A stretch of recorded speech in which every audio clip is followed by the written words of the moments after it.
સર્વેનું સ્વાગત છે આજના મહાભારત 360 વેબિનારમાં. આમ તો આપણે દર બીજા અને ચોથા ગુરુવારે મળતા હોઈએ છીએ, પરંતુ આજે આપણે સ્પેશિયલ ગુરુવાર એટલા માટે લીધો છે કે છેલ્લા સભા પર્વ દરમિયાન આપણે રાજસુ યજ્ઞની વાત થઈ અને એના અનુસંધાને ગ્રુપમાં ગીતાએ કહેલા પ્રબોધેલા કે યજ્ઞ એનો અર્થ એ અંગે પણ થોડા પ્રશ્નો થયા. તો પછી આ બંનેનું અનુસંધાન મેળવીને આપણે યજ્ઞના જે વ્યાપકતા અને ગહનતા છે એને વધારે જો થોડી સ્પષ્ટ કરીએ તો એ આપણને ઉપયોગી નીવડે.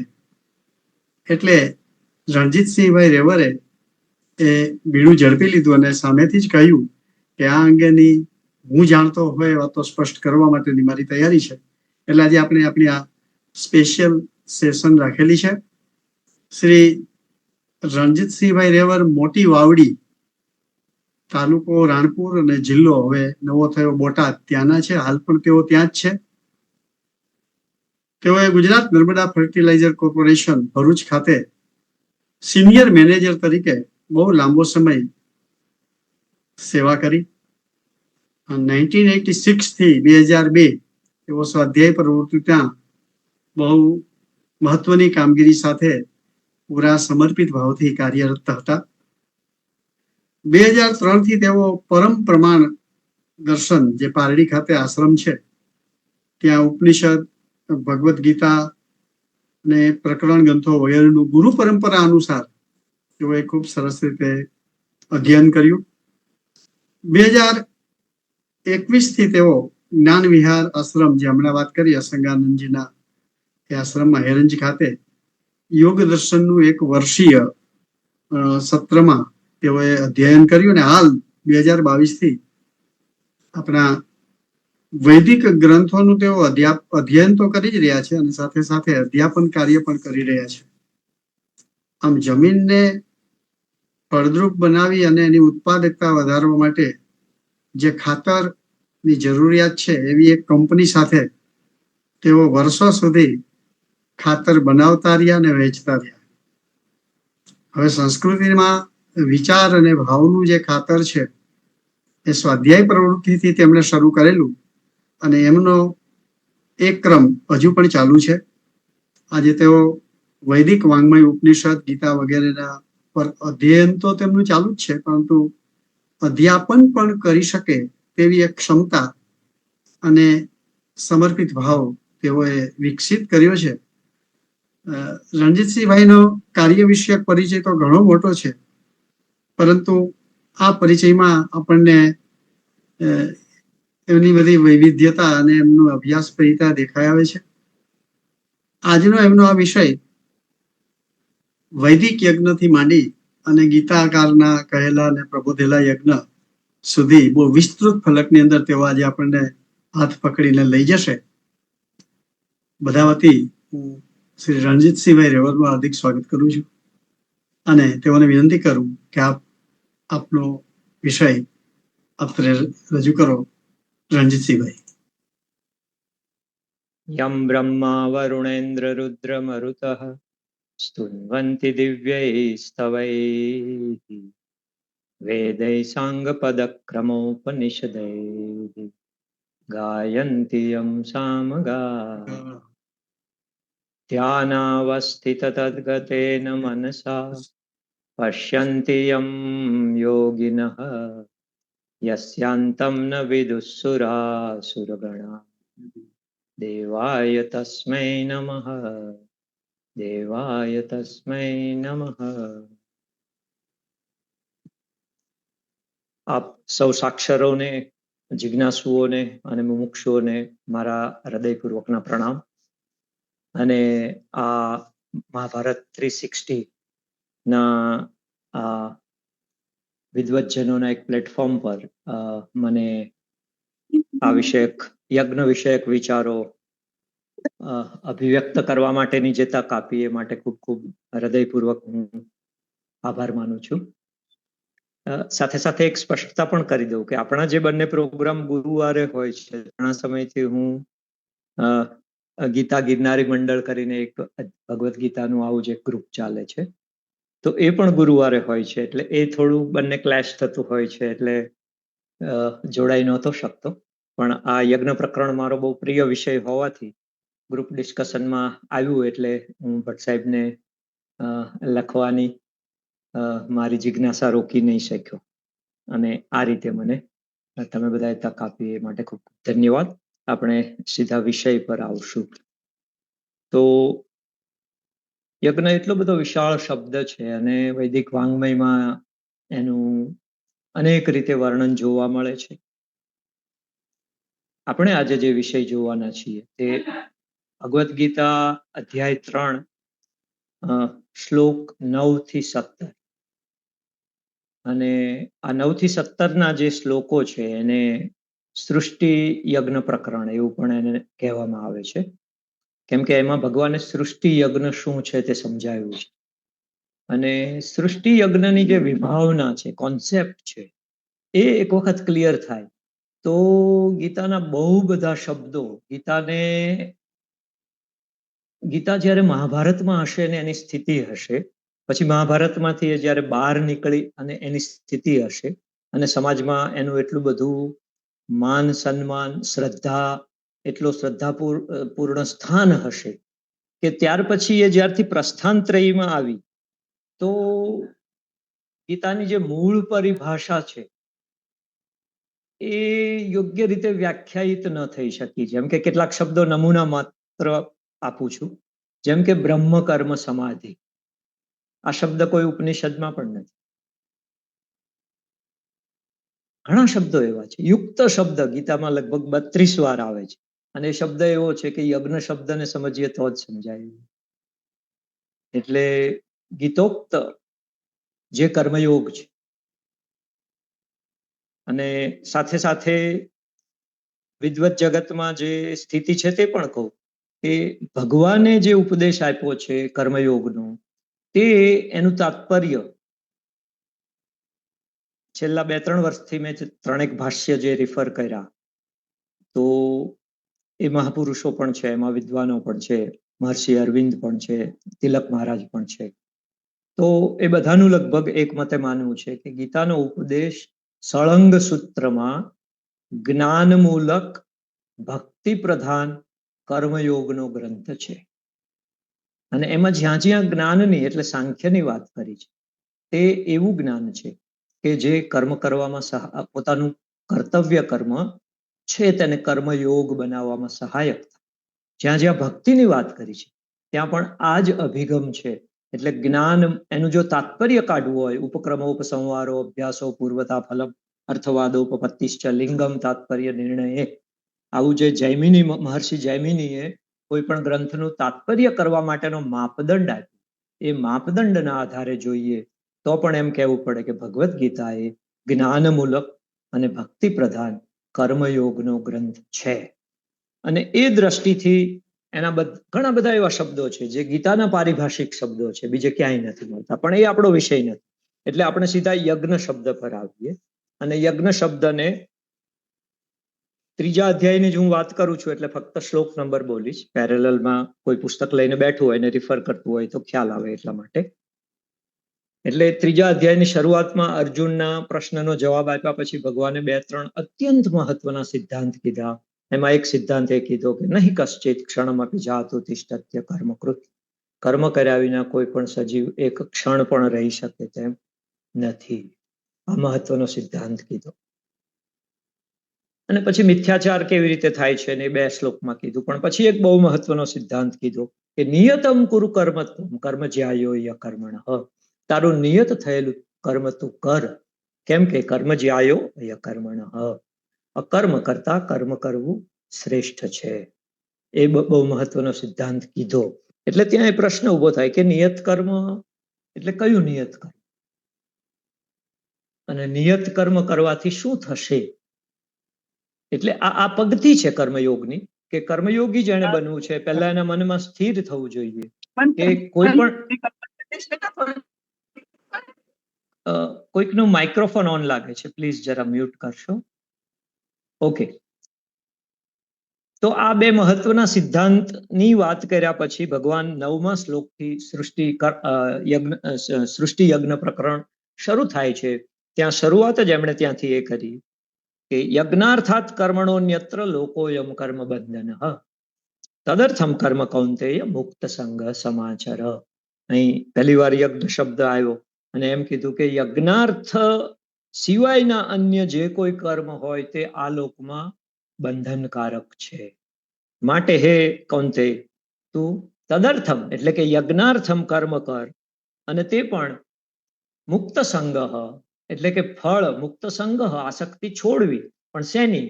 ફળની આસક્તિ છોડીને સમાચર સારી રીતે એનું તું આચરણ કર.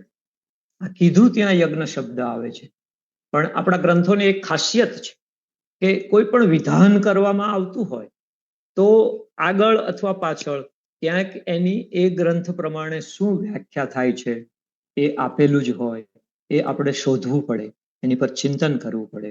એટલે અહીં આપણે ક્રમિક રીતે યજ્ઞ શબ્દની વ્યાખ્યાને શોધીશું, ભગવાન એનો શું અર્થ કરે છે, અને એ અર્થ કરવાથી એક સાધકને, એક જે ગીતા માતા પાસે પોતે સાધક બનીને જાય છે અને પોતાના વિકાસની જેની યાચના છે એવા પ્રત્યેક સાધકને અત્યંત ઉપયોગી થાય એવું માર્ગદર્શન આ 6-7 શ્લોકમાં આપેલું છે. નાનકડું છે પણ બહુ સરસ પ્રકરણ છે. 10મા શ્લોકમાં કીધું, આપણે શરૂઆતના શ્લોકો બધા સંક્ષિપ્તમાં અત્યારે લઈએ છીએ અને પછી જ્યારે વ્યાખ્યાને સમજી લેશું અને પછી ઘરે બેઠા બેઠા એ વ્યાખ્યાના આધારે આ શ્લોકો આપ ચિંતન કરશો તો એક અદ્વિતીય મજા આવશે. અત્યારે એના શબ્દાર્થો લઈને આગળ વધીએ સમય પ્રમાણે. તો 10મા શ્લોકમાં કીધું કે સહયજ્ઞ પ્રજા સૃષ્ટવા પુરોવાચ પ્રજાપતિ અનેન પ્રસવિષ્યધ્વમ એશવો ત્વિષ્ટકામધુક. એમ કીધું કે બ્રહ્માજીએ સૃષ્ટિનું સર્જન કરતી વખતે પ્રજાઓને યજ્ઞ સાથે જ ઉત્પન્ન કરી. એટલે આ કેટલો ચિંતનીય પ્રશ્ન છે. યજ્ઞ સાથે કરી એટલે શું? એ પ્રજાની સાથે યજ્ઞ એટલે આપણા સામાન્ય રીતે આપણા મનમાં જે યજ્ઞના એપ્લાઇડ ફિલોસોફી છે, એટલે યજ્ઞની જે વિભાવના છે એને કલ્ચરલ લેવલે, પર્યાવરણના લેવલે, વૈયક્તિક સ્વાસ્થ્યના લેવલે, આ બધા સ્તરને ધ્યાનમાં રાખીને વિવિધ પ્રકારના યજ્ઞો આપ્યા, જે નિત્ય કર્મોમાં વણાયેલા હતા, નૈમિત્તિક કર્મોમાં વણાયેલા હતા, કામાર્થ યજ્ઞો પણ હતા, જેમ કે પુત્ર કામેષ્ટિ યજ્ઞ વગેરે, અને સંસ્કૃતિના પ્રસારાર્થે, સંસ્કૃતિના વિકાસ અર્થે પણ રાજસૂય જેવા યજ્ઞો હતા. આ જેમ એક ફિઝિક્સ અને ટેકનોલોજી આ બે વસ્તુ છે અલગ અલગ, એમ આપણે જે આજે જોવાના છીએ તે યજ્ઞનું તત્વજ્ઞાન છે, ફિઝિક્સ છે. અને સમાજમાં એ જ તત્વજ્ઞાનને પ્રવાહિત કરવા માટે એને કોઈ કન્ટેનર થ્રુ મૂકવું પડે. કેમ કે અહીં જે વ્યાખ્યા છે એ તો આખા જીવનમાં નવા દરવાજા ખોલી દે એવી વ્યાખ્યા છે, પણ એને બધા સામાન્ય જન પણ એનો અમલ કરે તો એને બધા જ સ્તરે લાભ થાય, સ્વાસ્થ્ય લાભ થાય, પર્યાવરણનું યોગ્યતા જળવાય અને સાંસ્કૃતિક વિકાસાર્થે આ બધા જ હેતુ માટે અલગ અલગ યજ્ઞો આપ્યા. એનું એક જુદી જ આપણે ચર્ચા કરી શકીએ, અને એની ચર્ચા ન કરીએ તો પણ એ કર્મકાંડનો વિષય છે. પણ જે આ જ્ઞાનકાંડનો વિષય છે તે યજ્ઞ સમજવો અત્યંત આવશ્યક છે. કેમ કે પ્રજાઓની સાથે જ યજ્ઞ ઉત્પન્ન થયો એટલે કઈ વ્યાખ્યા ત્યાં બેસાડશું તો આ અર્થ બેસશે, આનો અહીં વિચાર કરવો પડે. અને પછી બ્રહ્માજીએ શું કીધું કે અનેન પ્રસવિષ્યધ્વમ એશવોસ્ત્વિષ્ટકામધુક. એટલે કીધું કે તમે બધા આ યજ્ઞ દ્વારા પ્રસવિષ્યધ્વમ એટલે કે વૃદ્ધિને પામો, અને તમને બધાને ઇષ્ટકામધુક એટલે તમને બધાને આ યજ્ઞ ઈચ્છિત ભોગ આપનાર થાઓ. એટલે બીજો પ્રશ્ન પણ ઉભો થાય કે એવી તે કેવી કામધેનુ છે કે ઈચ્છિત ભોગ આપે, અને એવો તે કેવો યજ્ઞ છે? પ્રજાઓ એટલે વૈદિક પ્રજા એવું પણ નથી કીધું, પ્રજા સાથે કોઈ વિશેષણ નથી. અને બાકીની પ્રજાઓ છે એને તો વેદ પણ ખબર નથી, યજ્ઞ પણ ખબર નથી. પણ પૃથ્વી પર જે પણ કોઈ પ્રજા છે તે બધાની ઉત્પત્તિની સાથે જ યજ્ઞ ઉત્પન્ન થાય છે. અને સૃષ્ટિની શરૂઆતમાં પણ પ્રજા ઉત્પન્ન કરી ત્યારે યજ્ઞ સાથે જ ઉત્પન્ન કરી, અને તે પ્રવાહ રૂપે અત્યારે પણ આપણા બધા જ સાથે જોડાયેલી છે. પણ અહીં પણ આપણને યજ્ઞ શબ્દની સ્પષ્ટતા મળતી નથી. એનું શું કાર્ય છે, બ્રહ્માજીએ શું કીધું, એ આપણને જાણવા મળે છે. એટલે અહીં યજ્ઞનો મહિમા છે, અને તે આધિદૈવિક એંગલથી છે, આધિદૈવિક દ્રષ્ટિકોણથી છે. આપણા ઋષિઓ ત્રણેય દ્રષ્ટિકોણથી એક જ વાત સમજાવતા હોય છે. આધ્યાત્મિક દ્રષ્ટિકોણ હોય ત્યાં એનું તત્વ સમજાવે, આધિદૈવિક હોય એટલે જેમ કે સૂર્યમાં જે પરમાત્મા રહેલા છે એની જ્યારે ચર્ચા કરીએ તો એ આધ્યાત્મિક એંગલ થયો. પણ સૂર્ય આ જગતનો આત્મા છે, અને આખી સૂર્યમાળાને એ મહાન દેવ પ્રકાશ અને ઉષ્મા આપીને આખી સૂર્યમાળાના બધા જ સજીવોને જીવાડે છે. એમ કહીએ ત્યારે એ આધિદૈવિક એંગલ થયો. અને સૂર્ય એટલે હાઇડ્રોજનનું હિલિયમમાં રૂપાંતર થાય છે, એવી જ્યારે વાત કરીએ ત્યારે તે આધિભૌતિક એંગલ થયો. તો અહીં આધિદૈવિક એંગલથી યજ્ઞ સમજાયો કે બ્રહ્માજીએ આ રીતે સૃષ્ટિ ઉત્પન્ન કરી, એની સાથે જ યજ્ઞને પણ ઉત્પન્ન કર્યો. 11મા શ્લોકમાં કીધું કે દેવાન ભાવયતાનેન તે દેવા ભાવયંતુ વહ પરસ્પરમ ભાવયંત શ્રેય પરમ વાપ્સ્યથ. અને ન એટલે આ યજ્ઞ વડે દેવતાઓને ઉન્નત કરો. આ પણ બહુ મોટો પ્રશ્ન છે, દેવતાઓને ઉન્નત કરવા એટલે શું? સોરી, વચ્ચે હું થોડુંક, મને આજે થોડો તડકામાં ગયો હતો, થોડું ડિહાઇડ્રેશન જેવું છે, એટલે પાણી પીવું પડશે. નો પ્રોબ્લેમ પ્લીઝ.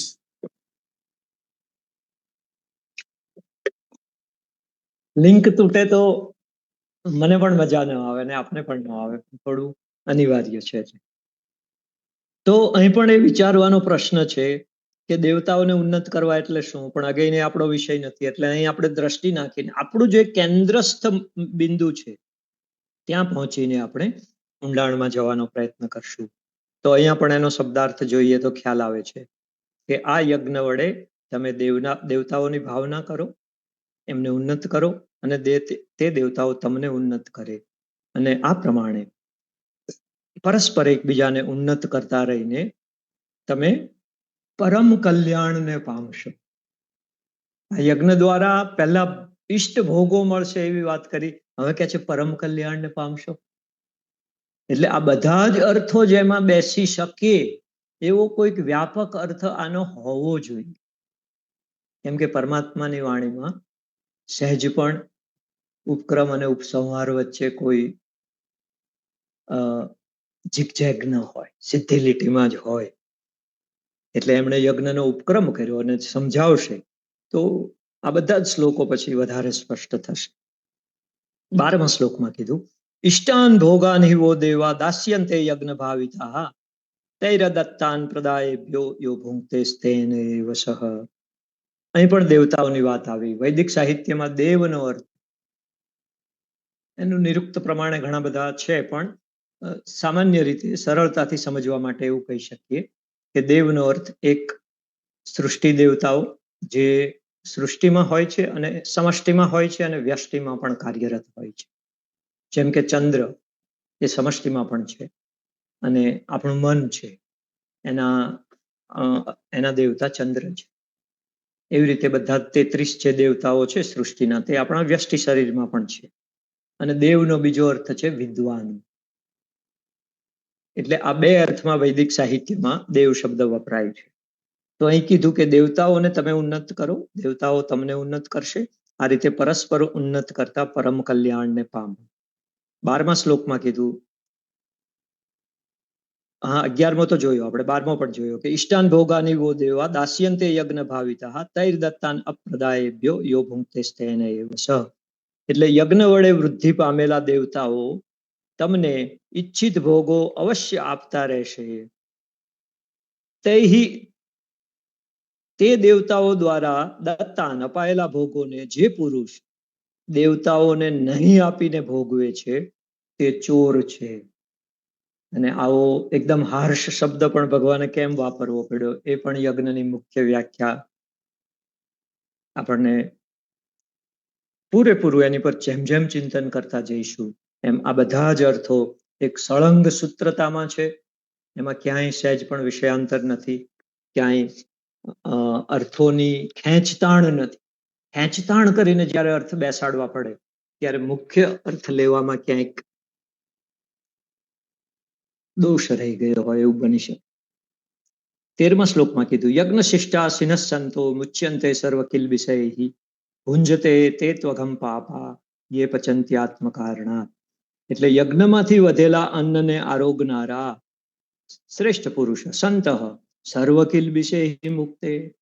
અહીં અન્વય વ્યતિરેકથી આખી વાત કરી છે. આ અન્વય વાક્ય છે અને વ્યતિરેક વાક્ય આપ્યું કે યે પાપા આત્મકારણાત પચંતી તે તુ અઘમ ભુંજતે.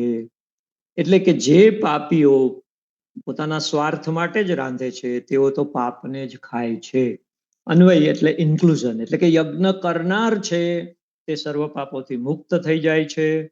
યજ્ઞ શિષ્ટ છે તેને પ્રસાદ રૂપે લેનાર વ્યક્તિ સર્વ પાપોથી મુક્ત થઈ જાય છે. જોકે ત્યાં બીજી કન્ડિશન આપેલી છે, માત્ર યજ્ઞ શિષ્ટ અશિનઃ નથી કીધું, યજ્ઞ શિષ્ટ અશિનઃ સંત, એટલે બીજી એક ક્વોલિફિકેશન પણ ત્યાં અપેક્ષિત છે અને એ રીતે આનો શબ્દાર્થ છે.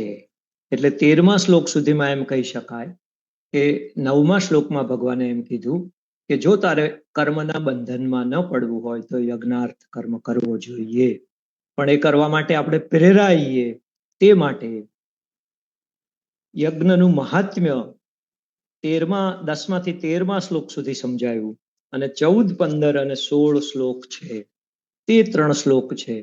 એમાંથી આપણને એક્ઝેક્ટલી યજ્ઞનું સ્વરૂપ શું છે તે જાણવા મળશે અને એ જાણીને આપણને આ બધા જ શ્લોકનો અર્થ આપોઆપ આપણને સુસંગત લાગશે.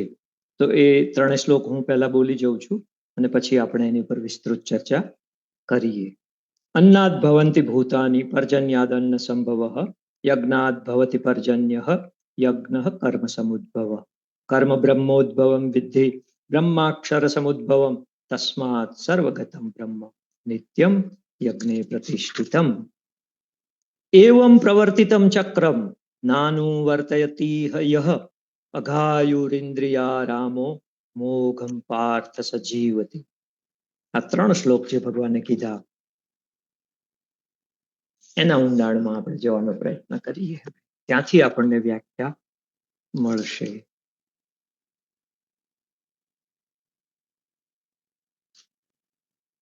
તો અહીંયા એક ચક્ર કહેવામાં આવ્યું છે એમ કીધું. 16મા શ્લોકમાં એમ કીધું કે એવમ પ્રવર્તિતમ ચક્રમ, આ પ્રકારે એક ચક્ર પ્રવર્તી રહેલું છે.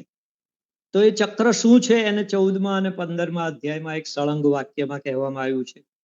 એને આપણે સીધું સમજવા માટે કહીએ તો એમાં એમ કહે છે કે અક્ષર પરમાત્મા છે, એટલે પરમ પરમાત્મા જે છે અક્ષર છે તેમાંથી બ્રહ્મની ઉત્પત્તિ થાય છે, બ્રહ્મમાંથી કર્મની ઉત્પત્તિ થાય છે, કર્મમાંથી યજ્ઞની ઉત્પત્તિ થાય છે, યજ્ઞમાંથી પર્જન્યની ઉત્પત્તિ થાય છે, પર્જન્યમાંથી અન્નની ઉત્પત્તિ થાય છે, અન્નમાંથી ભૂતની ઉત્પત્તિ થાય છે. આ એક ચક્ર એટલે એક આખી સાયકલ છે. એટલે કે ભૂતની ઉત્પત્તિની, અહીં ભૂત એટલે પંચમહાભૂત નહીં પણ ભૂત એટલે અહીં સજીવો, અને પર્ટિક્યુલરલી જ્યારે અન્નમાંથી ભૂત ઉત્પન્ન થાય છે એવું કે ત્યારે સજીવોનો સ્થૂળ દેહ, એટલે ભૂતોની ઉત્પત્તિ અહીં બતાવી છે. અને જે સાયકલ બતાવી તે સમજી શકાય એવી છે કે પરમાત્મામાંથી બ્રહ્મની ઉત્પત્તિ થઈ.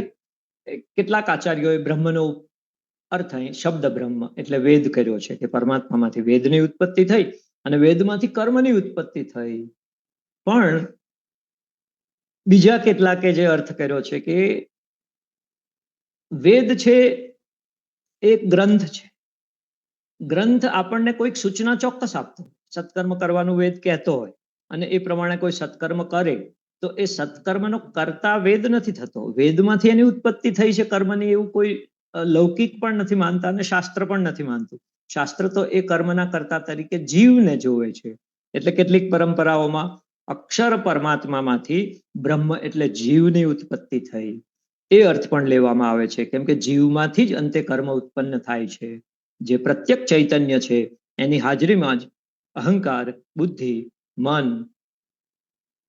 ઇન્દ્રિયો, 10 પ્રાણ અને સ્થૂળ શરીર આ બધા જે કર્મ કરે છે અને જે સતત બુદ્ધિ જે અનુભવે છે એનું પ્રતિબિંબ એ પુરુષમાં પાડે છે, એટલે પુરુષ ચૈતન્યમાં પાડે છે. એને બ્રહ્મ ગીતામાં પણ કીધું છે.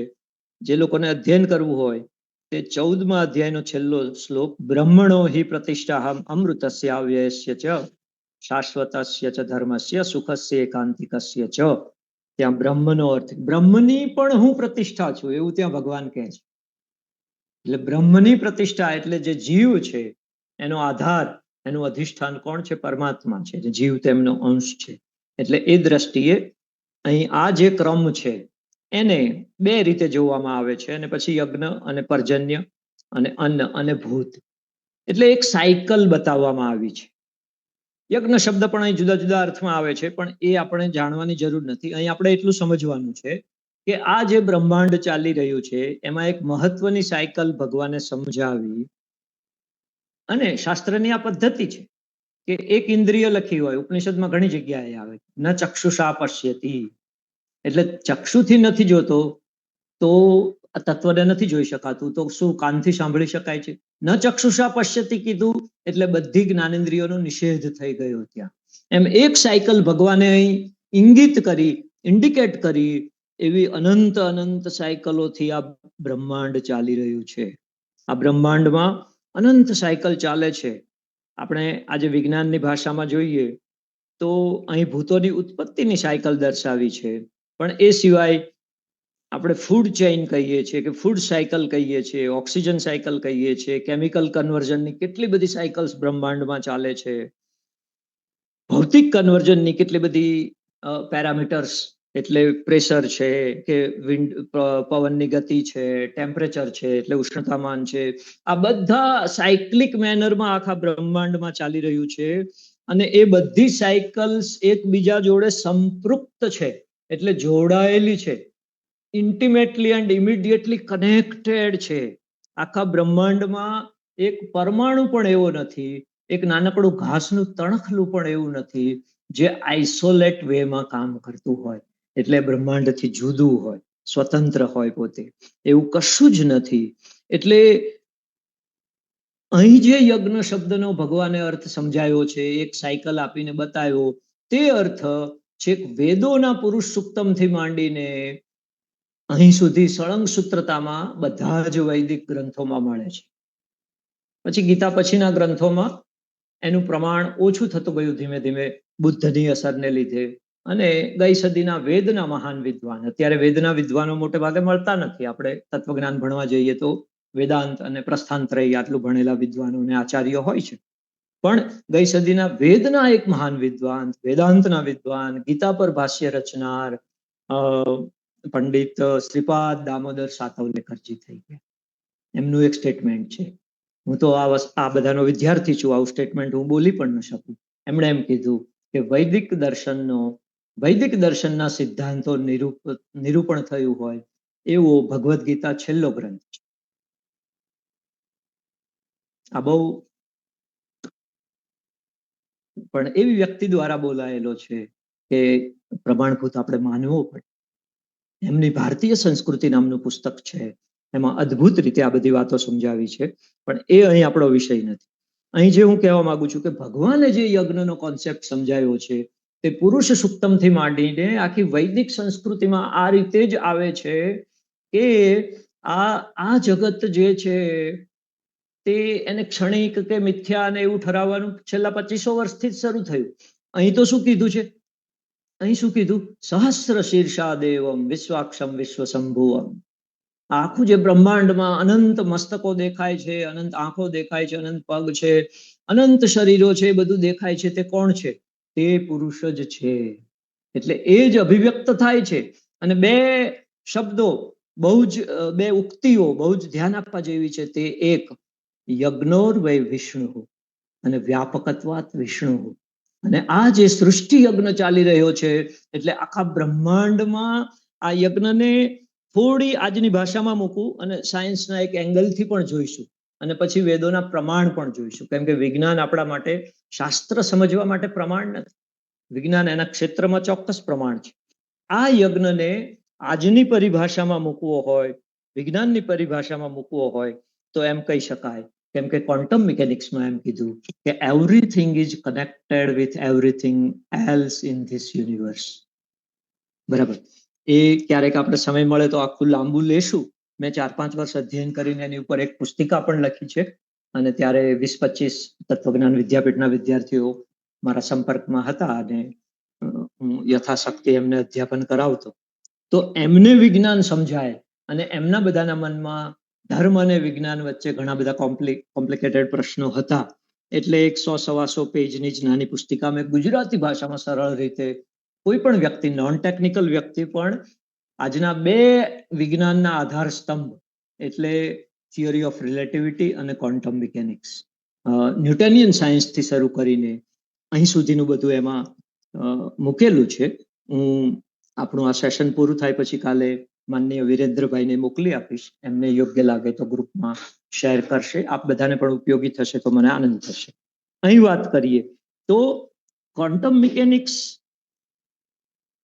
આ કન્ક્લુઝન પર કેવી રીતે આવ્યું એને એકદમ નટશેલમાં જોઈએ તો 1609માં ગેલિલિયોએ પોતાનું દૂરબીન જાતે બનાવ્યું. પાદરી હતા અને એમણે ઓબ્ઝર્વેશન શરૂ કર્યું.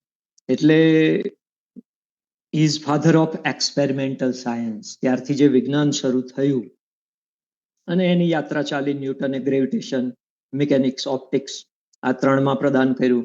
ટેકનોલોજીનો ઉદય થયો અને ટેકનોલોજીના ધમધમાટમાં વિજ્ઞાન થોડું વૈજ્ઞાનિકો પૂરતું મર્યાદિત થઈ ગયું. અને એ જે ફિઝિક્સની મર્યાદિત કોમ્યુનિટી છે તે આ જગતનું રહસ્ય શોધવા માટે what is the basic building block of this universe, શેમાંથી આ જગત બન્યું છે એ શોધવા માટે આગળ વધ્યા. તો શરૂઆતમાં 92 તત્વો મળ્યા અને પછી 98 તત્વો મળ્યા અને 105 તત્વો મળ્યા અને પછી કીધું કે એ બધું જ મોલેક્યુલનું બનેલું છે, એટલે અણુનું બનેલું છે. પછી ખ્યાલ આવ્યો કે મોલેક્યુલ પણ એટમના બનેલા છે, એટલે પરમાણુના બનેલા છે. પરમાણુને 1912 સુધી એક એને ભાંગી ન શકાય, તોડી ન શકાય એવો એક નક્કર અને ખૂબ જ સૂક્ષ્મ કણ માનવામાં આવતો હતો. પણ જ્યારે ખરેખર એટમિક મોડેલ આવ્યું ત્યારે ખબર પડી કે એમાં ઇલેક્ટ્રોન, પ્રોટોન, ન્યુટ્રોન છે. અને એ બેઝિક પાર્ટિકલ્સ પણ 1920 પછી, એટલે ક્વોન્ટમ મિકેનિક્સને શેપ મળ્યો તે પછી બહુ જ સોફિસ્ટિકેટેડ મશીન્સ દ્વારા વેરીફાઈ કરવામાં આવ્યું કે ઇલેક્ટ્રોન, પ્રોટોન, ન્યુટ્રોન પણ ફંડામેન્ટલ પાર્ટિકલ નથી, એ પણ કેટલી પ્રકારના સબ પાર્ટિકલ્સનું જાળું છે. અને એ સબ પાર્ટિકલ્સ પર પ્રયોગો કરતા CERN લેબ છે, જ્યાં એક મોટું પાર્ટિકલ એક્સલરેટર છે, ત્યાં આ બધા પ્રયોગો થાય છે. તો એક બહુ જ મોટો પ્રશ્ન ઊભો થયો કે આ જગતનું મૂળ કારણ પાર્ટિકલ છે કે વેવ છે. અને વેવ પાર્ટિકલ ડ્યુઆલિટી કહેવામાં આવે છે, કેમ કે પાર્ટિકલને જગત એના ગુણધર્મો જાણવા હોય તો જગતથી છૂટો પાડવો પડે, અને એને છૂટો પાડીને એની પર પ્રયોગ કરવા જાય તો એ વેવમાં કન્વર્ટ થઈ જાય છે. અને એટલે ક્વોન્ટમ મિકેનિક્સમાં વેવ છે તે વ્યાપક હોય છે, પાર્ટિકલ તો એક નાનકડી જગ્યામાં કન્ફાઇન થયેલો હોય છે. એટલે પછી બેલ્સ થિયરમ આવ્યું ત્યારે ખબર પડ્યું કે at the deeper layer of the nature everything is connected with everything else in this universe. એટલે આખું બ્રહ્માંડ એક ઇન્ટરકનેક્ટેડ છે. આ જે ભગવદ્ ગીતાનો એંગલ છે યજ્ઞનો, તે ક્વોન્ટમ મિકેનિક્સ એટલે આજના આધુનિક વિજ્ઞાન સાથે મેચ થાય છે. પણ એ એક મર્યાદિત એંગલ છે. યજ્ઞમાંથી તો 3 એંગલ ઉભા થાય છે. એક ઇન્ટરકનેક્ટેડનેસ, એટલે કે એ સંહત છે, એટલે કેટલાય પદાર્થોમાંથી એક આખું નેટવર્ક બન્યું હોય, એને વૈદિક ફિલોસોફીમાં સંહત પદાર્થ કહેવામાં આવે છે. એટલે એ બધા જ ઇન્ટરકનેક્ટેડ હોય છે, એને સંગત પણ કહે છે, સંહત પણ કહે છે. ઇન્ટરકનેક્ટેડ હોય છે એટલે ઇન્ટરડિપેન્ડન્ટ.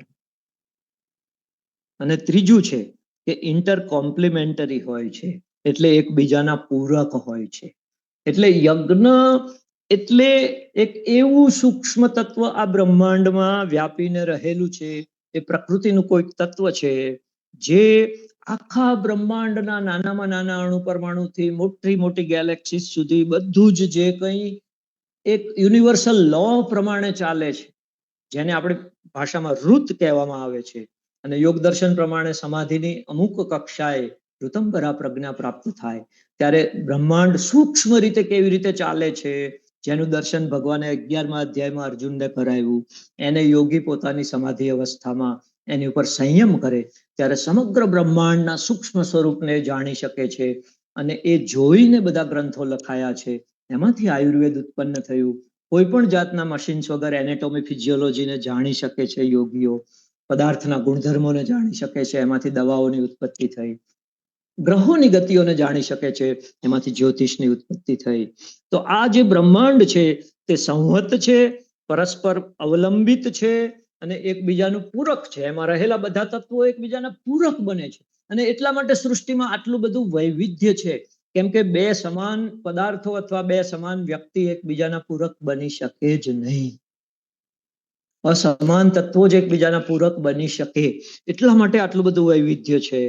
તો આ જે યજ્ઞ સાથે જ પ્રજાઓને સર્જી, એનો અર્થ એ છે કે કોઈ પણ જીવ જન્મે છે એની સાથે જ એ બ્રહ્માંડ સાથે કનેક્ટ થઈ જાય છે. આમ તો માતાના પેટમાં હોય છે ત્યારથી જ કનેક્ટેડ હોય છે, પણ એની અભિવ્યક્તિ જન્મથી થાય છે.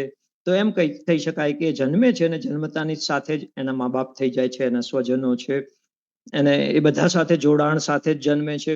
હવા સાથે, પાણી સાથે, પ્રકાશ સાથે, ઉષ્મા સાથે, ખોરાક સાથે, સમગ્ર પ્રકૃતિના એક એક અંગ સાથે. એટલે યજ્ઞ તત્વ એટલે આ અનંત વૈવિધ્ય, અનંત પેટર્ન એનર્જીની, અનંત પ્રકારના દ્રવ્યો, અનંત પ્રકારના સજીવો અને એ બધાની વચ્ચે થતી કર્મની આપલે, એટલે કે એનર્જીનું એકમાંથી બીજામાં ટ્રાન્સફોર્મેશન થવું, જેને ભગવાને ગીતામાં એમ કીધું કર્મની વ્યાખ્યા કરતા વિસર્ગ કર્મ સંજ્ઞિત.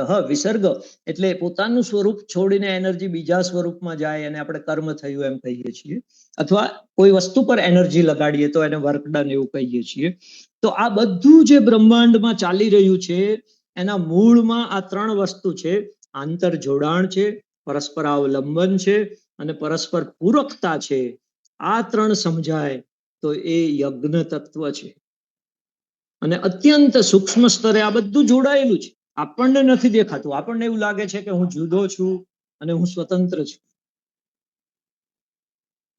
પણ આપણી ઇન્દ્રિયોની મર્યાદાને લીધે આપણને જે આ સમગ્રતા છે તે દેખાતી નથી અને બધું જુદું જુદું લાગે છે.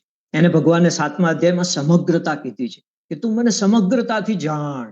એટલે માત્ર મારું સચ્ચિત આનંદ સ્વરૂપ છે તેને નહીં, પણ સગુણ બ્રહ્મને, એટલે આખા બ્રહ્માંડને હું કેવી રીતે ચલાવી રહ્યો છું, કેવી રીતે હું જીવોનો માતા છું, પિતા છું, પિતામહ છું, ધાતા છું, અને એમના બધા જ કાર્યો છે મોટા ભાગના, તે પણ આ સૃષ્ટિ યજ્ઞ દ્વારા જ થાય છે. તો એવા જે પરમાત્મા આ યજ્ઞને ધારણ કરીને વિષ્ણુ, વ્યાપકત્વાત વિષ્ણુ અને યજ્ઞોર્વૈ વિષ્ણુ, આ આખું જે વૈદિક સંસ્કૃતિનું હાર્દ છે એ આપણને કેમ દેખાતું નથી એમ જોવા જઈએ તો એ ન દેખાઈ શકે એનું કારણ એ છે કે આપણી પાસે જાણવાના જે સાધનો છે, મીન્સ ઓફ નોલેજ છે, એ પ્રમાણે આપણે એમ કહી શકાય કે ત્રણ પ્રમાણ દ્વારા આપણે આ જગતને જાણી શકીએ છીએ. એક પ્રત્યક્ષ પ્રમાણ દ્વારા, એટલે સેન્સીસ ઓફ પરસેપ્શન છે આપણી, એના દ્વારા. એક અનુમાન પ્રમાણ દ્વારા, એટલે પ્રત્યક્ષ પ્રમાણના આધાર પર જ બુદ્ધિ કોઈ લોજિકને, ઇન્ફરન્સને લગાવે કામે, અને પ્રત્યક્ષ પ્રમાણમાં જે બે વસ્તુનું સદા સાહચર્ય દેખાતું હોય એને લોજિકનો બેઝ બનાવે અને એના ઉપરથી કંઈક ડિડ્યુસ કરે, કંઈક કન્ક્લુડ કરે, એને અનુમાન પ્રમાણ કહેવામાં આવે છે. અને આ બે પ્રમાણથી જગતનો બહુ જ ઓછો ભાગ જોઈ શકાય છે. એને ભગવાને એમ કીધું કે ન રૂપમસ્યેહ તથોપલભ્યતે નાંતો ન ચાદિન ન ચ સંપ્રતિષ્ઠા. એટલે કે હું જેવું આ અશ્વત્થનું 15મા અધ્યાયનું છે, અશ્વત્થના સ્વરૂપનું હું જેવું વર્ણન કરું છું એને ન રૂપમસ્યેહ તથા, એટલે કે એ જેવું છે તેવું તને જો તું ઇન્દ્રિયોથી, એટલે પ્રત્યક્ષ પ્રમાણ અને અનુમાન પ્રમાણથી જોઈશ તો એવું નહીં દેખાય. અને વિજ્ઞાન પણ ત્યાં જઈને અટક્યું છે. પણ ત્રીજું પ્રમાણ પણ ભગવાને આપણને આપ્યું છે, તે છે શબ્દ પ્રમાણ, જેને કહેવામાં આવે છે, અથવા શાસ્ત્ર પ્રમાણ કહેવામાં આવે છે, અથવા આપ્ત પ્રમાણ કહેવામાં આવે છે. એટલે વેદ નો જે સંહિતા ભાગ છે, જેને ભગવાને ઋષિઓના સમાધિ અવસ્થામાં એમના અંતઃકરણમાં સ્ફુરાવ્યું અને એ પછી પરંપરાએ આપણી સુધી એ બધું પહોંચ્યું એને શબ્દ પ્રમાણ કહેવામાં આવે છે. પ્રત્યક્ષ અને અનુમાન દ્વારા આ જગતનું આવું સ્વરૂપ છે કે જ્યાં ઇન્ટરકનેક્ટેડનેસ છે, ઇન્ટરડિપેન્ડન્સી છે અને ઇન્ટર કોમ્પ્લિમેન્ટારિટી છે, એ નથી સમજાતું. સાયન્સ થોડું સોફિસ્ટિકેટેડ ઇન્સ્ટ્રુમેન્ટ દ્વારા વધારે ઊંડું ગયું તો આ ત્રણમાંનું એક જ કમ્પોનન્ટ સમજાયું કે everything is connected with everything else. બરાબર. તો એ શબ્દ પ્રમાણને આપણે જાણવું જોઈએ તો જ સમજાય. એક નાનકડું દ્રષ્ટાંત છે, એના જે લોકો માત્ર પ્રત્યક્ષ પ્રમાણ અને અનુમાન પ્રમાણ પર આધાર રાખે છે એમની સ્થિતિ કેવી થાય છે એ એક મેટાફોરથી આપણે જોઈએ કે દાખલા તરીકે એક ટ્રેન ચાલી રહી છે પૃથ્વી પર. એમાં ટ્રેનમાં પાછો એક માણસ ચાલી રહ્યો છે. એ માણસ કંઈક ઇયરબડ્સ ભરાવીને પાછો માથું ડોલાવતો ચાલે છે અને એ માણસ માથું ડોલાવે છે. એના માથામાં સપોઝ ધારી લો, આ હાઇપોથેસિસ કેસ છે, પહેલા તો માથામાં જૂ નામનું એક અત્યંત બારીક જંતુ થાય છે જે હવે તો ક્યાંય જોવા પણ નથી મળતું. હવે એ માણસના માથામાં જૂ એક એના સહકુટુંબ ફરતી હોય તો આપણું માથું તો એને આખું બ્રહ્માંડ લાગે અને સ્ટેટિક લાગે, એને સ્થિર લાગે, જેમ પૃથ્વી આપણને સ્થિર લાગે છે. અને એનું જ્ઞાન એટલું મર્યાદિત જ હોય છતાં એને પૂછવામાં આવે તો એમ જ કહે છે કે મને બધી ખબર છે. પણ એ પોતે સ્ટેટિક ફિલ્ડમાં રહે છે, એક સ્થિર જગ્યામાં રહે છે એવું અનુભવે છે. પણ એની ઉપર કેટલી ગતિ એપ્લાય થાય છે જોઈશું તો આ બ્રહ્માંડની આશ્ચર્ય આપણને ખ્યાલ આવશે કે એ સ્થિર નથી. પેલો માણસ માથું હલાવે છે તે પહેલી ગતિ છે, પછી એ માણસ પોતે ચાલે છે તે બીજી ગતિ છે, પછી ટ્રેન ચાલે છે તે ત્રીજી ગતિ છે, પછી પૃથ્વી પરિક્રમણ કરે છે તે ચોથી ગતિ છે, પછી પૃથ્વી પરિભ્રમણ કરે છે તે પાંચમી ગતિ છે, પછી સૂર્ય આકાશગંગાના કેન્દ્ર ફરતો આખી પોતાની ગ્રહમાળાને લઈને ફરે છે તે છઠ્ઠી ગતિ છે, અને આકાશગંગાઓ એકબીજાથી દૂર દૂર જઈ રહી છે તે સાતમી ગતિ છે. આવી સાત ગતિઓ જે આપણે જાણીએ છીએ હજી મર્યાદિત હોય છે. સાત ગતિઓ એની ઉપર લાગુ પડે છે છતાં એને દેખાતી નથી ને પોતે સ્થિરતામાં ઉભો છે એવું અનુભવે છે. એટલે માત્ર પ્રત્યક્ષ અને અનુમાન પ્રમાણથી આ વસ્તુ સમજાય નહીં. શબ્દ પ્રમાણથી એટલે શાસ્ત્ર પ્રમાણથી જ લેવું પડે. અને ગીતા એ શાસ્ત્ર પ્રમાણ છે, એ યજ્ઞનું સ્વરૂપ આવું છે તે સમજાવે છે. અને વેદોથી માંડીને ગીતા સુધી એની સળંગ સૂત્રતા છે આ અર્થની.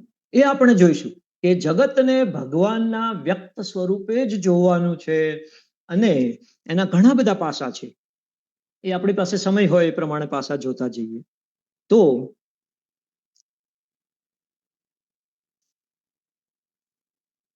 એ શબ્દ પ્રમાણ છે. તો ગીતામાં તો આ રીતે એક સાયકલ સમજાવીને ભગવાને યજ્ઞનો આ અર્થ છે એવું ઇંગિત કર્યું, પણ સ્પષ્ટ રૂપે બીજા કયા કયા વૈદિક શાસ્ત્રોમાં છે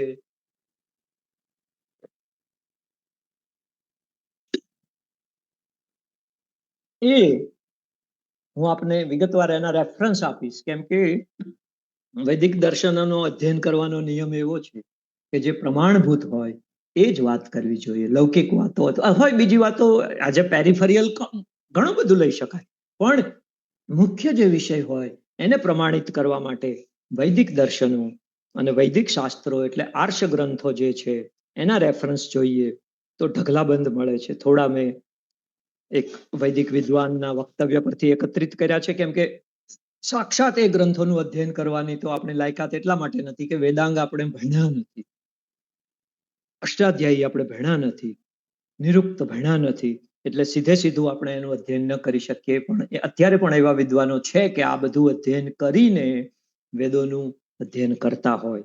તો એવી જગ્યાએથી મને જે રેફરન્સ મળ્યા તેમાં ઋગ્વેદનો એક રેફરન્સ છે, ઋગ્વેદ 1:18-7, ક્રિયાકાંડજન્ય સંસારમ યજ્ઞ. એટલે ક્રિયાઓનો જે આખો સમુદ્ર કહીએ, જે આપણે જોયું કે કેટલી બધી ક્રિયાઓ ચાલે છે, કન્વર્ઝન ચાલે છે એનર્જીનું, એ બધું છે એવો સંસાર છે તે યજ્ઞ છે. યજુર્વેદ 29:6 કીધું યજ્ઞ સંહત સંસાર. સંહત શબ્દ મેં આગળ પણ વાપર્યો કે અનેક કોન્સ્ટિટ્યુઅન્ટ્સનું જ્યારે એક, એટલે કે અનેક અવયવની જ્યારે એક અવયવી બને વૈદિક પરિભાષામાં કહીએ તો તે બધા અવયવો કનેક્ટેડ હોય અને અવયવીના અંગ હોય.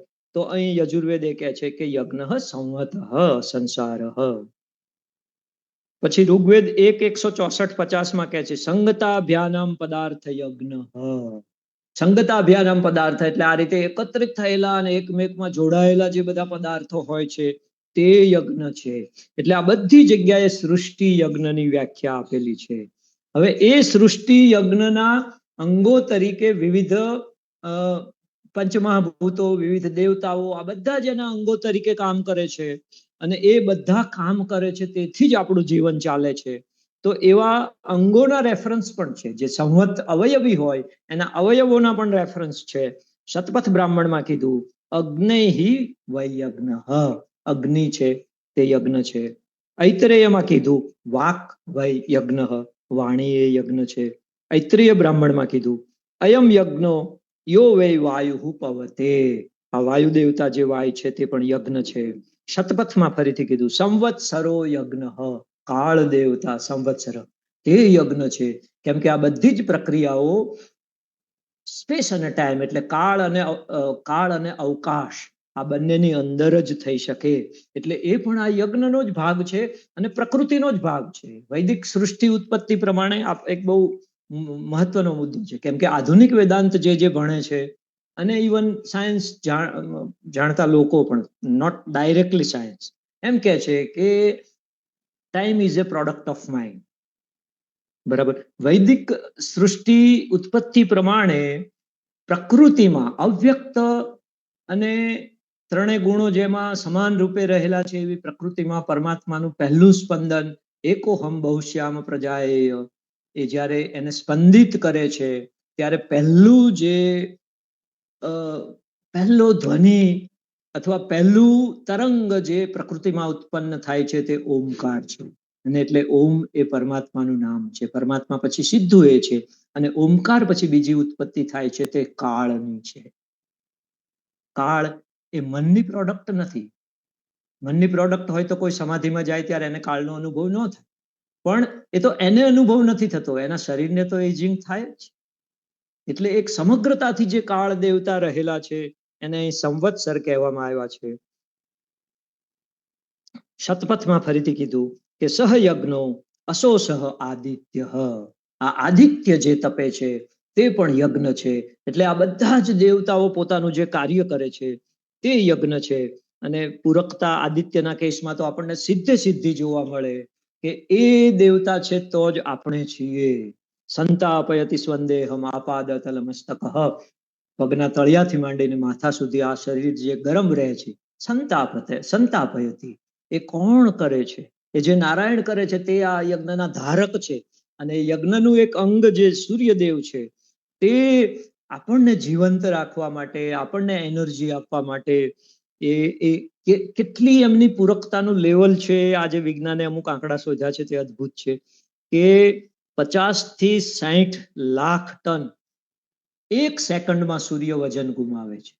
5 to 6 મિલિયન ટન એક સેકન્ડમાં વજન ગુમાવે છે.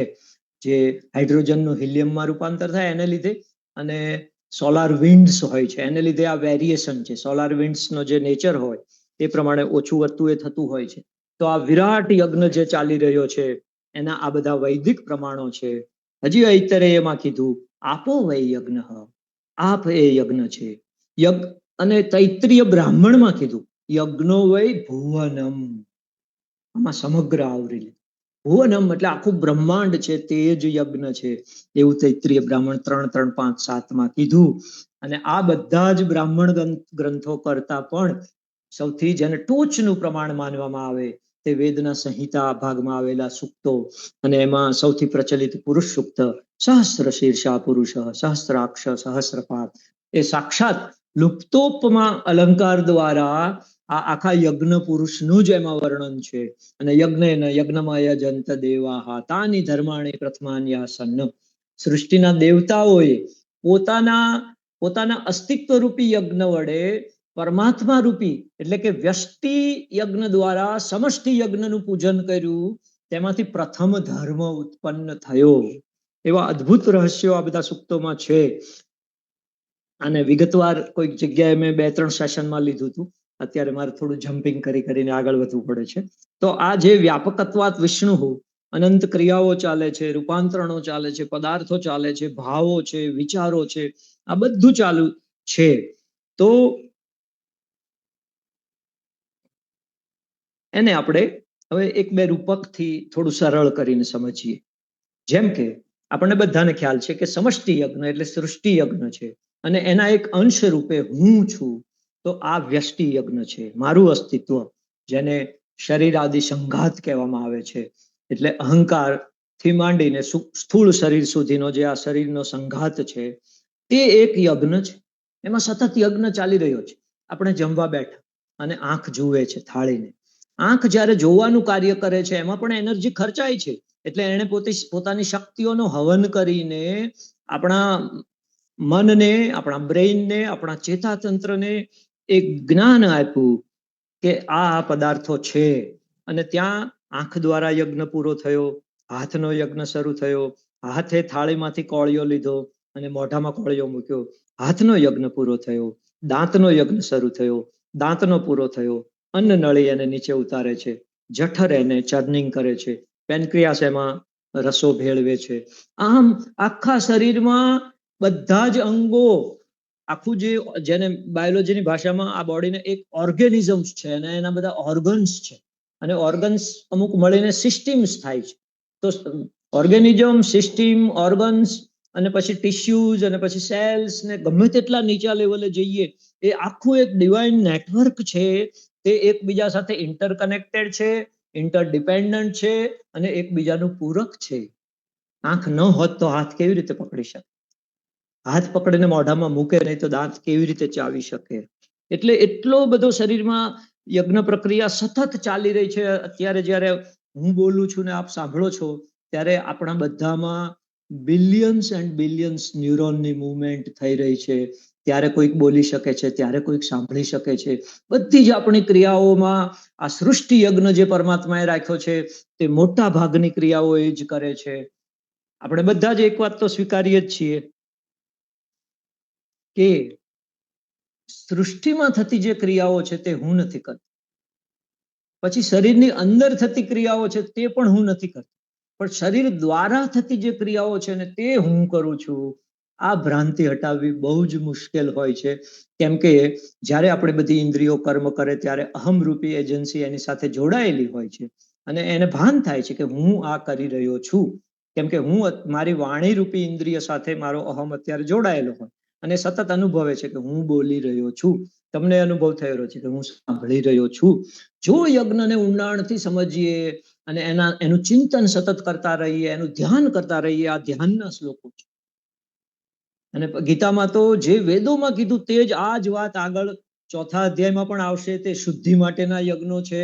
પછી 7મા અધ્યાયમાં, 9મા અધ્યાયમાં, 10મા અધ્યાયમાં આ વિશ્વરૂપ પરમાત્માનું રસો હમપસુ કૌંતેય, અને આખો તો વિભૂતિ યોગ દર્શન, અને પછી તો સાક્ષાત વિશ્વરૂપ દર્શન. આ બધું જ જાણે કે પુરુષ સૂક્તમનું ભાષ્ય જ હોય એવી રીતે ભગવાને વર્ણ્યું છે. એટલે એવમ પરંપરા પ્રાપ્તમ આ એવો ગ્રંથ છે, અને એટલે જ કદાચ સાતવલેકરજીએ કીધું હશે. તો આ શરીર, આ જે આપણે જોઈએ છે કે શરીર છે તે લગભગ 30 to 37 ટ્રિલિયન સેલ્સનું બનેલું હોય છે એક એડલ્ટનું શરીર. તો એ આટલા બધા જે સેલ છે અને આ બધી પ્રક્રિયાઓ ચાલે છે, એમાં હાઇપોથેટિકલી આપણે એમ માનીએ સમજવા માટે કે દરેક સેલ એમ માને કે હું એક ઇન્ડિવિજ્યુઅલ અસ્તિત્વ છું. કેમ કે શરીરની સમગ્રતા એને ક્યારેય સમજાવવાની નથી. એટલે આ શરીરમાં આજના વિજ્ઞાન પ્રમાણે કમાન્ડ એન્ડ ફીડબેક સ્ટ્રક્ચર ચાલે છે. બ્રેઇનમાંથી જે કમાન્ડ આવે એને એક્ઝિક્યુટ કરવામાં આવે છે, એ પ્રમાણે કરેક્શન કરવામાં આવે છે અને અગેન ફીડબેક લેવામાં આવે છે. તો આ કમાન્ડ ફીડબેક સ્ટ્રક્ચર પ્રમાણે ચાલે છે, પણ કોઈ અવયવ કે કોઈ સેલ કે કોઈ ટિશ્યુ એ કમાન્ડને ફોલો ન કરે ત્યારે આખું જે નેટવર્ક છે એમાં એક દોષ ઊભો થાય છે. જેમ થર્મોડાયનેમિક્સની ભાષામાં આપણે એને એન્ટ્રોપી કહીએ છીએ. એટલે કે ઇરેગ્યુલારિટીઝ ઊભી થાય છે. જે રેગ્યુલર ચાલી રહ્યું છે એને બદલે ઇરેગ્યુલારિટીઝ ઊભી થાય છે. કેમ કે એક અવયવે અથવા એક સેલે એવું માની લીધું કે હું સ્વતંત્ર છું અને હું આ સમગ્રતાનો અંશ નથી. હવે આ શરીરની જે સ્થિતિ છે એને જ આપણે બ્રહ્માંડ પર એટલે સૃષ્ટિ યજ્ઞ પર લાગુ પાડીએ તો સૃષ્ટિ યજ્ઞ જે છે એનો એક સેલ જ આપણે છીએ. એ સમગ્રતાને આપણે ઇન્દ્રિયજન્ય અથવા અનુમાન દ્વારા પ્રાપ્ત કરેલા જ્ઞાન દ્વારા જાણી શકીએ એમ નથી. એટલા માટે તસ્માત શાસ્ત્રમ પ્રમાણમ તે કાર્ય વ્યવસ્થિતો. શાસ્ત્ર પ્રમાણ છે, જેમ બ્રેઇનમાંથી કમાન્ડ છૂટે અને ટિશ્યુ, સેલ, મસલ્સ આ બધા કામ કરવા લાગે છે. અમને ખબર છે કે કમાન્ડ આવ્યો એટલે આ કરવાનું છે, અને ન કરે તો ગડબડ થાય છે. એમાં બ્રહ્માંડમાં પણ જ્યારે કમાન્ડ માનવામાં નથી આવતો ત્યારે ગડબડ શરૂ થાય છે, અને આખા યજ્ઞ પર એની અસર થાય છે. ઓફકોર્સ એ આપણા માટે નોટિસેબલ નથી હોતી. તો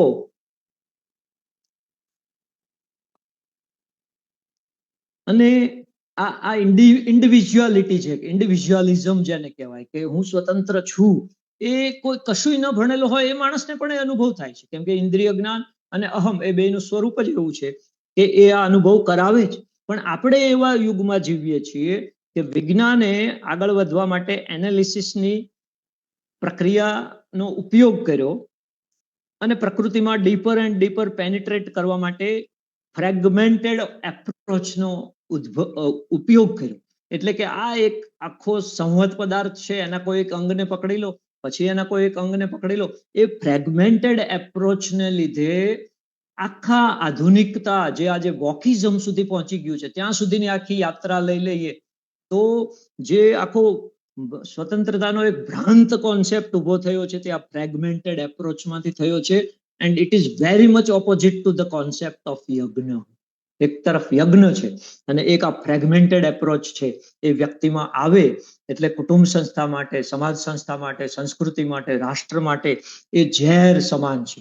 કેમ કે એ તો એમ માને છે કે મને ઠીક લાગે તે હું કરીશ, મારે આ સમગ્રતા સાથે શું લેવા દેવા છે. તો આ રીતે જે યજ્ઞ છે એને ધીમે ધીમે આપણે સમજતા જઈએ. આપણી પાસે સોરી ટાઈમ ઓછો છે, હું છેલ્લી વાત કરીને પૂરું કરું, 1-2 મિનિટ થશે. આપણે એ સમજવું છે કે મને ભગવાને આ યજ્ઞમાં જે પરિસ્થિતિમાં રાખ્યો એનાથી ઘણા બધા લોકો ડિસેટિસ્ફાઈડ રહે છે, કોમ્પિટિશન કરે છે, ફ્રસ્ટ્રેશનનો અનુભવ કરે છે. યજ્ઞનો અભિગમ એક કારના રૂપક દ્વારા સમજીએ કે કોઈ ઓટોમોબાઈલ એન્જિનિયર એક કારને ડિઝાઇન કરે અને એમાં એને 5000 પાર્ટ્સનો ઉપયોગ કર્યો છે. તો એને દરેકને કંઈક ટાસ્ક આપેલું છે કે તારે સ્ટિયરિંગને કીધું છે કે તારે આ રીતે ફરવાનું, પિસ્ટનને કીધું કે તારે વર્ટિકલ મોશન કરવાની છે, વ્હીલને કીધું કે તારે સર્ક્યુલર મોશન કરવાની છે, એનું જે હાઉસિંગ છે એને કીધું કે તારે પિસ્ટનને બરાબર પકડી રાખવાનો છે. એન્જિનિયર જાણે છે કે કયા પાર્ટને કયું કામ આપવું, અને તે કામ જો એ બરાબર કરે તો આખી કાર બરાબર ચાલે. એવી રીતે પરમાત્મા આપણી યોગ્યતા જાણીને આપણને કાર્ય સોંપે છે. એટલે જે વ્યક્તિને યજ્ઞ સમજાય છે તેને સમજાય છે કે મને જે રોલ મળ્યો છે તે મારે કરવાનો છે. કોઈ કોમ્પિટિશન નથી, કોઈ ફ્રસ્ટ્રેશન નથી, કોઈ સફળતા નિષ્ફળતાના ખ્યાલો નથી. અહીં તો શું છે, જેને આ સમજાવ્યું એને માત્ર શું છે, સ્વધર્મે નિધનમ શ્રેય પરધર્મો ભયાવહ સ્વલ્પમપ્યસ્ય ધર્મસ્ય ત્રાયતે મહતો ભયાત. એ પણ આ છે કે આ યજ્ઞ જે દિશામાં ચાલે છે, આ યજ્ઞને ઉત્પન્ન કરનાર પરમાત્માએ જે હેતુથી અને જે પ્રયોજનથી આ યજ્ઞને ક્રિયાન્વિત કર્યો, એ હેતુ અને એ પ્રયોજન સાથે હું જોડાઈ જાઉં ત્યારે આ યજ્ઞ સાથે હું જોડાઈ જાઉં છું, અને ત્યારે આ બધાથી જ હું પર થઈ જાઉં છું. ત્યાં સફળતા નિષ્ફળતા નથી રહેતું. એટલું જ રહે છે કે સ્વે સ્વે કર્મણી અભિરત સંસિદ્ધિમ લભતે નરઃ. તો આ જે અદ્ભુત યજ્ઞ પ્રકરણ છે, બહુ જ સંક્ષિપ્તમાં આપણે એકદમ બ્રીફમાં સમજવાનો પ્રયત્ન કર્યો છે, અને એક જ મિનિટમાં એનું કન્ક્લુઝન કરીને પૂરું કરું. આના તારણો આટલા પરથી શું કઢાય? તો તારણ એક કે હું દિવ્ય સમગ્રતાનો એક અંશ છું, અને સમગ્રતાના સંદર્ભમાં મને જે કંઈ કર્તવ્યો મળ્યા છે તે મારી યોગ્યતા જોઈને જ આપવામાં આવ્યા છે. તે કર્તવ્યો મારે શ્રેષ્ઠ રીતે અવશ્ય કરવા જોઈએ. 2, દિવ્ય સમગ્રતા કોઈ મર્યાદિત વ્યક્તિની કૃતિ નથી. તે અનંત છે, મહાન છે, વ્યાપક છે, જ્ઞાન સ્વરૂપ છે. એટલે એને બધી જ ખબર છે પરમાત્મા, અને પરમાત્માની શ્રેષ્ઠ કૃતિ એવો જે આ યજ્ઞ છે તેમાં અકલ્પનીય ચોકસાઈ છે. કલ્પના કરી શકીએ એવી ચોકસાઈ છે, કલ્પના ન કરી શકીએ એવી ચોકસાઈ છે. જો આવી ચોકસાઈથી એ દરેક કર્મનું ફળ આપવાના જ હોય તો મારે ફળની ઈચ્છા કરીને શા માટે બંધાવવું? આ વિચારશીલ માણસને પ્રશ્ન છે. અને ત્રીજો મુદ્દો કહીને પૂરું કરું. વ્યષ્ટિ રૂપે હું જે કંઈ કર્મો કરું છું તે કર્મો કરવાનું સામર્થ્ય મને સમષ્ટિ યજ્ઞમાંથી જ પ્રાપ્ત થાય છે. આ વાત જેટલી સમજાતી જાય તેટલો કર્તા ભાવ શિથિલ થતો જાય અને રાગ દ્વેષ શિથિલ થતા જાય. એટલે આ કર્મ યજ્ઞની જે વિભાવના છે તે જેમ જેમ સમજાતી જાય તેમ ફળ પરની પકડ ઢીલી થાય, કર્તા ભાવ શિથિલ થાય, વ્યક્તિના રાગ દ્વેષ શિથિલ થાય અને આજ તો ચિત્ત શુદ્ધિ છે અને એમાંથી જ પછી કર્મયોગ રૂપી દરવાજામાં પ્રવેશ મળે છે. થોડીક મિનિટો મેં વધારે લીધી હોય તો ક્ષમા ચાહું છું, પૂરું કરું છું. અસ્તુ. આપ સૌનો ખૂબ ખૂબ આભાર. અને મને આ એક વિદ્વાન લોકોના પહેલામાં મને તક આપી આપ સૌએ, તો ખૂબ ખૂબ ધન્યવાદ. અને મને જે કંઈ મારા ગુરુજનોએ શીખ્યું તે શબ્દો દ્વારા આપ સૌની મેં પૂજા કરી એ રીતે, અને મારી શુદ્ધિનું એ કારણ બનો. આપ બધા એવા આશીર્વાદ પણ આપજો. અને જે કંઈ ક્ષતિઓ રહી ગઈ હોય તે મને શીખવનારની નથી, મારી છે, તો એમાં પણ ચોક્કસ કરેક્શનને અવકાશ છે. પૂરું કરું. અસ્તુ. ઓમ પૂર્ણમદ પૂર્ણમિદમ પૂર્ણાત પૂર્ણમુદચ્યતે પૂર્ણસ્ય પૂર્ણમાદાય પૂર્ણમેવાવશિષ્યતે. ઓમ શાંતિ શાંતિ શાંતિ. હરિ ઓમ. શ્રી ગુરુભ્યો નમઃ. હરિ ઓમ. સરસ રણજીતસિંહભાઈ. અહીંયા કોઈ વિદ્વાન એવા મોટા નથી, બધા અભ્યાસો છીએ અને એકબીજાના અભ્યાસને વેચીએ છીએ કે જેથી પોતાનો અભ્યાસ ન બની રહેતા એ બધાનો અભ્યાસ બનતો જાય. યજ્ઞને આપે વેદથી માંડીને બધા વાંગ્મયો સહિત શ્રીમદ ભગવદ ગીતા સુધીના ફલક ઉપર સરસ રીતે સમજાયો. તો આપણામાંથી જેને કોઈને કંઈ આ વિશે હજી કહેવાનું હોય તો થોડી વાત કરે. હા, નમો નમઃ. જી નમો નમઃ. વેલકમ. બહુ સરસ રણજીતસિંહભાઈ, બહુ સરસ. આમ ખરેખર આનંદદાયક છે. આપણે પણ મહાભારત એ ઇન્ટરડિપેન્ડન્ટ છીએ. આપણે બધા જે કોઈ ગ્રુપમાં છીએ ઇન્ટરકનેક્ટેડ છીએ અને ઇન્ટર કોમ્પ્લિમેન્ટરી છીએ આપણે બધા જ. એટલે કોઈ પેલા કોઈ એવા સ્કોલર નથી, બરાબર. બીજી વસ્તુ એ કે બહુ સરસ મજાની વાત કરી. હજી પણ મને જિજ્ઞાસા રહે છે ઘણી બધી.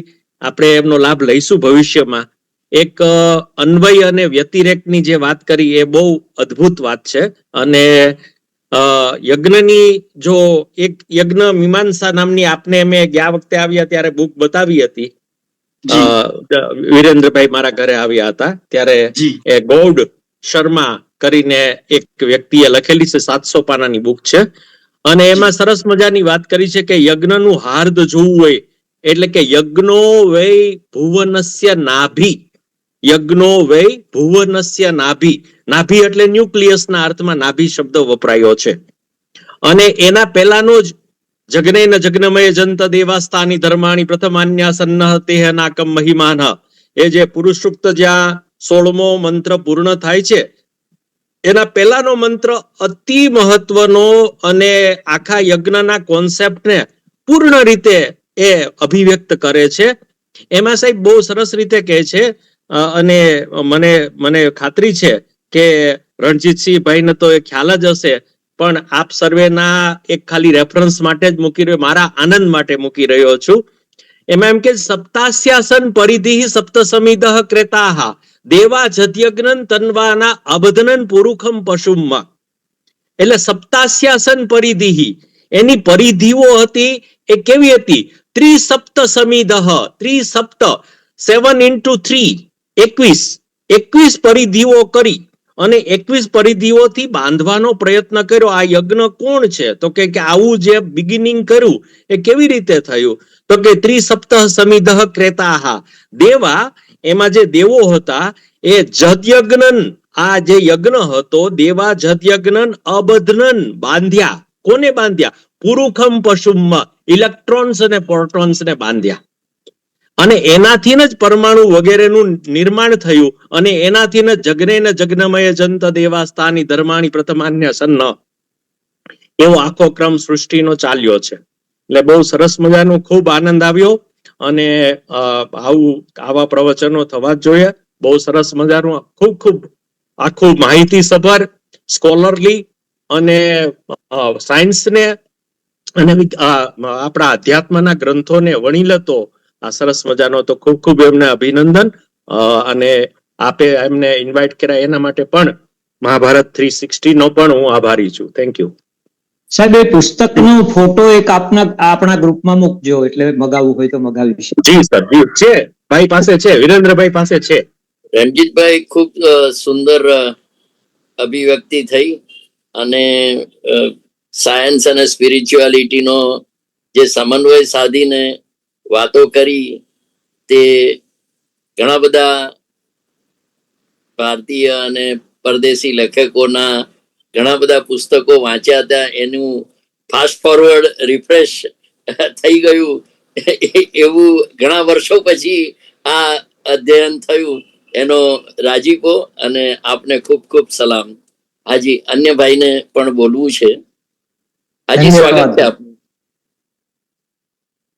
હાજી, મને ખાસ અહેસાસ એ થયો કે જેમ ગલ્ફ કન્ટ્રીમાં અને ઇઝરાયલમાં બહુ ઓછો વરસાદ પડે એટલે બહુ મૂલ્યવાન કહેવાય, એમ આપણા દેશની અંદર જ્ઞાનનો બહુ મોટો અભાવ, રિયલ જ્ઞાન જેને કહી શકાય, શાસ્ત્રીય જ્ઞાન જેને કહી શકાય, એટલે વધારે આનંદ, ગૌરવ અને અહોભાવ એમનો થાય કે આજે દેશની અંદર અધર્મમ ધર્મમિતિ એવું ઘણીવાર આપણે શાસ્ત્રોમાં વાંચીએ, બધે જે ચાલતું રહેલું છે એ માણસના વિકાસ માટે પર્યાપ્ત નથી.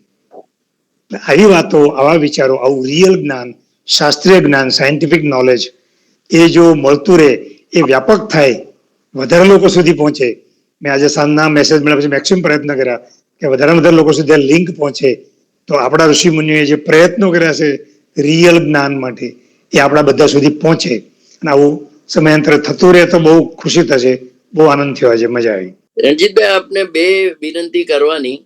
એક તો આપે જે પુસ્તકનો રેફરન્સ આપ્યો તે ચોક્કસ ગ્રુપ ઉપર શેર કરશું, અને બીજું કે આપની જે આજની નોટ્સ છે એની એક કોપી જો વિરેન્દ્રને તમે સ્કેન કરીને મોકલશો તો જે વિડીયો બનાવશું આપણે તેમાં એના એપ્રોપ્રિએટ જે ઉદાહરણો છે તે ઉદાહરણો આપણે પ્રોપરલી મૂકી શકશું.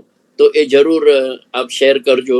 અને પરિચય થયો છે મહાભારત 360 સાથે, તો એ ખૂબ ચાલુ રાખશું તેવી આપની પાસે માંગણી અને પ્રાર્થના કરી લઉં.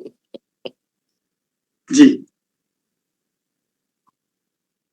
પૂરું કરતા પેલા એક વાત તો ફરી મને કહેવાનું મન થાય કે શ્રીમદ ભગવદ ગીતા જે એક સોફ્ટવેર છે અને મહાભારત મધ્ય મહાભારતમ છે, એટલે મહાભારતના હાર્ડવેર સાથે ક્યાંક ને ક્યાંક તંતુ એ ગીતાના જે એક છેડો ગીતામાં હોય તો એક છેડો કોઈને કોઈ પ્રસંગ કે કોઈક પાત્ર સાથે પણ જોડાયેલો હોય. વાત લાંબી થઈ શકે, પણ ઇન શોર્ટ આ જુદા જુદા યજ્ઞોને કોઈક ને કોઈક પાત્ર દ્વારા બતાવવાનો પણ વ્યાસે પ્રયત્ન કર્યો છે. પછી એ કર્મયજ્ઞ હોય અર્જુનનો કે અનાસક્ત રહીને કર્મને કર્તવ્ય કરતા રહેવું એ હોય, કે પછી હાર્મની વિથ હાયર ફોર્સિસ સાથે દેવ યજ્ઞ એટલે કે રાજસુ યજ્ઞને જોડવાનું કામ યુધિષ્ઠિર દ્વારા થતું હોય, કે પછી ભીષ્મ દ્વારા મરણ સૈયાએ બાણની સૈયા ઉપર રહીને પણ વેલફેર અને વિઝડમ, લોકોના કલ્યાણ માટે શાણપણ વેચતા જવું એનો બ્રહ્મ યજ્ઞ હોય, કે જિંદગીભર કોઈક વિચાર સાથે રહી અને ઇન્દ્રિય નિગ્રહ કરીને કરવાનું ઇન્દ્રિય યજ્ઞ હોય વિશ્વનો, કર્ણનો દ્રવ્ય યજ્ઞ હોય, અને ખબર છે કે મૃત્યુ થવાનું છે પણ ધર્મ માટે, સત્ય માટે, કોઈ સિદ્ધાંત માટે, દેવ માટે આ પ્રાણની આહુતિ આપવાનું સૌષ્ઠવ દાખવનાર અભિમન્યુ હોય, એ પ્રાણ યજ્ઞ હોય. જુદા જુદા યજ્ઞોને જે ગીતા સમજાવે છે એનું કોઈક રૂપક, કોઈક પાત્રમાં તેનું પ્રતિબિંબ આપવું, એ મહાભારતનું કૌશલ્ય વ્યાસે ખૂબ સરસ રીતે વર્ણન કરીને બતાવ્યું છે. એટલે આ બધી જ વાતોને ફરી પાછી મહાભારત 360 ગ્રુપમાં આપણને અજાણી નથી લાગતી. એનું કારણ એ છે કે આપણે બધા જ મહાભારત, ગીતા અને અન્ય આપણા બધા વાંગ્મયો એની સાથે ક્યાંક ને ક્યાંક જોડાયેલા રહેતા હોય છે. એટલે રણજીતસિંહભાઈએ એ વાત પુરવાર કરી કે આવા વિવિધ વાંગ્મયોનો સમન્વય કરીને પણ કોઈ આપણા વક્તવ્યને, કોઈ વિષયને આપણે જુદા જુદા એંગલથી આપણે રજૂ કરી શકીએ છીએ. અને એ જ એંગલથી આપણે બધા સમજી શકીએ છીએ. ખૂબ ઘણો યત્ન કર્યો રણજીતસિંહભાઈ આપે બધા માટે, અને અમે ખરેખર આપને આભારી છીએ. જો બીજું કંઈ કહેવાનું ન હોય તો હવે પ્રાર્થના બોલીએ. વિરેન, સોરી, 1-2 મિનિટ બીજી લઉં. તે મહાભારતની જે રીતે વાત કરી તે રીતે રામાયણમાં પણ જે યજ્ઞની રક્ષાને માટે રામને મોકલ્યા અને સાથે સાથે એમની જે ઉત્તર દક્ષિણ યાત્રા જે છે એ આર્ય સંસ્કૃતિ અને દ્રવિડિયન સંસ્કૃતિ અથવા તો અનાર્ય સંસ્કૃતિની સાથે ના જે બે નેરેટિવ્સ નો જે ઝઘડો હતો, જે આજે પણ કદાચ બહુ જ વરવા રૂપે એક જુદા પોલિટિકલ સંદર્ભમાં આવે છે, પણ આજુની જો યજ્ઞ સંસ્કૃતિ અને દ્રવિડિયન્સની કદાચ આપણે કહીએ કે સગુણોપાસનાની સંસ્કૃતિ અથવા તો કઈ સંસ્કૃતિ કહેવાય એને, એ વિચારણીય પ્રશ્ન છે. પણ રામ જે ઉત્તરથી અયોધ્યાથી લંકા સુધી જે પહોંચ્યા છે તે યજ્ઞ સંસ્કૃતિને લઈને પહોંચ્યા છે, અને એને કારણે જે મૈત્રીકરણ, સંગતીકરણ ઊભું થયું છે તે રામાયણની એક સુવાસ છે એવું મને લાગ્યું છે હંમેશા. એટલે આપણા એપિક્સ અને એપિક્સમાં એલી મધ્ય મહાભારત વાળી ભગવદ્ ગીતા એ તો સર્વશાસ્ત્રનો નિચોડ છે જ. એનું અધ્યયન અધ્યાપન આપણું ચાલુ રહે તે શુભેચ્છા સાથે પ્રાર્થના કરીને પૂરું કરીએ.